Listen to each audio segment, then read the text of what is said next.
Hi friends, welcome to my channel கிறிஸ்தாஸ் kitchen recipe. இன்றைக்கி நம்ம பன்னீர் gravy ரொம்ப ருசியாக எப்படி பண்ணுறது தான் பார்க்க போகிறோம். இது சப்பாத்தி கூட புலாவ் கூடலாம் வச்சு சாப்பிட்றதுக்கு ரொம்பவே நல்லாயிருக்கும். வாங்க இந்த ரெசிபி எப்படி பண்ணுறதுன்னு பார்க்கலாம். ஃபஸ்ட்டு இந்த ரெசிபி பண்ணுறதுக்கு ஒரு பேனில் 2 டேபிள் ஸ்பூன் எண்ணெய் சேர்த்துக்கோங்க. எண்ணெய் நல்லா சூடானதுக்கப்புறமா இதில் 1/4 டீஸ்பூன் மஞ்சள் தூள் சேர்த்துக்கோங்க. கூடவே 1/2 டீஸ்பூன் மிளகாய்த்தூள் சேர்த்துக்கோங்க. 1/4 டீஸ்பூன் உப்பு சேர்த்துக்கோங்க. இப்போ அடுப்பை மிதமான தீயில வச்சுட்டு இதை நல்லா கலந்து விட்டுக்கோங்க. இதை நல்லா கலந்து விட்டதுக்கப்புறமா இதில் சின்ன சின்னதாக கட் பண்ண பன்னீர் சேர்த்துக்கோங்க. நான் இன்றைக்கி 150 கிராம் அளவுக்கு பன்னீர் எடுத்திருக்கேன். பன்னீர் சேர்த்ததுக்கப்புறமா இதை எல்லா பக்கமும் திருப்பி போட்டு நல்லா ஃப்ரை பண்ணி எடுத்துக்கோங்க. இதை ரொம்ப நேரம் ஃப்ரை பண்ணக்கூடாது. ஒரு 2 நிமிஷத்துக்குள்ளேயே இதை நல்லா ஃப்ரை பண்ணி எடுத்துக்கோங்க. ரொம்ப நேரம் ஃப்ரை பண்ணோம் அப்படின்னா பன்னீர் ரொம்ப ஹார்டாகிடும். இது மாதிரி நல்லா ஃப்ரை பண்ணதுக்கப்புறமா ஸ்டவ் ஆஃப் பண்ணிடுங்க. இது ஒரு உரமாக இருக்கட்டும். அடுத்து ஒரு கடாய் சூடுபடுத்திட்டு 2 டேபிள் ஸ்பூன் போல் எண்ணெய் சேர்த்துக்கோங்க. கூடவே 1 டேபிள் ஸ்பூன் பட்டர் சேர்த்துக்கோங்க. பட்டர் நல்லா உருகி வந்ததுக்கப்புறமா ஒரு பிரிஞ்சி இலை சேர்த்துக்கோங்க. கூடவே ஒரு சின்ன துண்டு பட்டை, 2 கிராம்பு, 2 ஏலக்காய் சேர்த்துக்கோங்க. இதையெல்லாம் சேர்த்ததுக்கப்புறமா இந்த எண்ணெயிலேயே இதை நல்லா வதக்கி எடுத்துக்கோங்க. இதோட ஃப்ளேவர்லாம் நல்லா இறங்கட்டும். அடுத்து 2 பெரிய வெங்காயத்தை நல்லா பொடியாக சாப் பண்ணிவிட்டு சேர்த்துக்கோங்க. வெங்காயம் வதங்குறதுக்காக கொஞ்சமாக இதில் உப்பு சேர்த்துட்டு வெங்காயத்தை நல்லா வதக்கி எடுத்துக்கோங்க.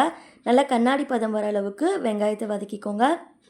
இந்த அளவுக்கு வெங்காயம் நல்லா வதங்கி வந்ததுக்கப்புறமா அடுத்து இதில் 2 தக்காளியை மிக்ஸி ஜாரில் நல்லா ஃபைனாக அரைச்சிட்டு சேர்த்துக்கோங்க.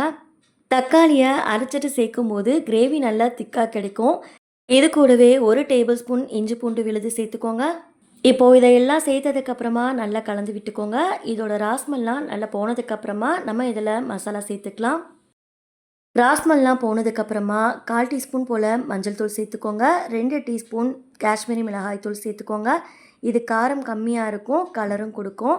அடுத்து இதில் 1/2 டீஸ்பூன் போல் மல்லித்தூள் சேர்த்துக்கோங்க. இது கூடவே 1/2 டீஸ்பூன் கரம் மசாலா, 1/2 டீஸ்பூன் ஜீரகத்தூள் சேர்த்துக்கோங்க.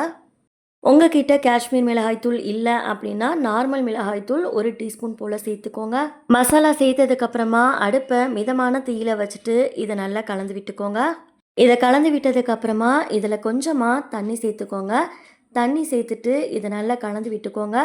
இதோட பச்சை வாசனைனா நல்லா போகணும். அதனால் மூடி வச்சுட்டு இதை ஒரு 2லேருந்து 3 நிமிஷத்துக்கு நல்லா கொதிக்க வச்சு எடுத்துக்கோங்க. அடுத்து ஒரு பவுலில் 7-8 முந்திரி பருப்பு கூடவே 1/2 கப் பால் சேர்த்து ஒரு 10 நிமிஷத்துக்கு ஊற வச்சுக்கோங்க. இதை மிக்ஸி ஜாரில் சேர்த்துட்டு நல்லா ஃபைனாக அரைச்சி எடுத்துகிட்டு வந்துடுங்க. கிரேவி நல்லா கொதிச்சு இது மாதிரி எண்ணெய்லாம் பிரிஞ்சு வந்ததுக்கப்புறமா நம்ம அரைச்சிருந்த விழுதை இதில் சேர்த்துக்கலாம். ஊற வைக்கும்போது காய்ச்ச ஆற வச்ச பாலாக யூஸ் பண்ணிக்கோங்க. இதில் முந்திரி சேர்க்கறதால கிரேவி நல்லா திக்காகவே கிடைக்கும். இப்போ இதை சேர்த்ததுக்கப்புறமா கிரேவிக்கு தேவையான அளவுக்கு தண்ணி சேர்த்து இதை நல்லா கலந்து விட்டுக்கோங்க. இந்த டைமில் உப்பு செக் பண்ணிக்கோங்க. நான் ஏற்கனவே சேர்த்துருந்த உப்பே கரெக்டாக இருந்தது. இதை நல்லா கலந்ததுக்கப்புறமா இதை மூடி வச்சு நல்லா கொதிக்க வச்சு எடுத்துக்கோங்க. பாருங்கள், கிரேவி நல்லா கொதிச்சு வந்துருச்சு. இப்போ இதில் நம்ம ஃப்ரை பண்ணி வச்சுருந்த பன்னீரை சேர்த்துக்கலாம்.